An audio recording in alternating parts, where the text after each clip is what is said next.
Hey pack leaders, I want to do this video to show you that on how to set up a profitable setting. Now, when we say bullish versus bearish, it's kind of compared against the US dollar.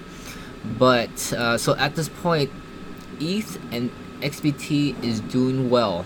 Okay, it's going up compared to the dollar, but the rest, which is ADA, altcoins, LTC, TRX, they're going against Bitcoin Cash, and they're not keeping up, so they're bearish.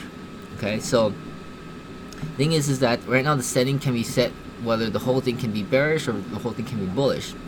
So what you need to do is to use it only on ETH or XBT and set it as bullish, and you'll do well.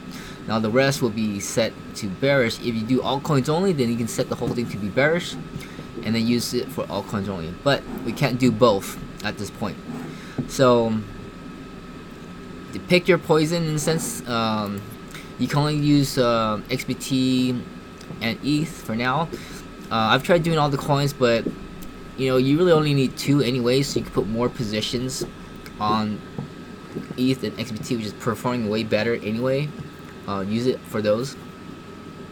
If you really want to do altcoins, then don't use XBT and ETH and just use altcoins only and set the whole thing bearish, and you'll be fine. Okay, unless they start to turn on you somehow at some point, or start to perform better than Bitcoin.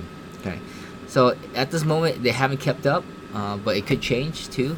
I just don't know whether it's gonna be a full year, just like XBT and ETH, a full year of bullish, and so I just don't know when to change it for altcoins, because it's more of a oscillating kind of thing.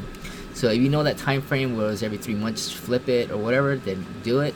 But to try and true and just keep it easy and simple is just put it to be bullish for a full year. Next year put bearish and use it for ETH and XBT, and that's it.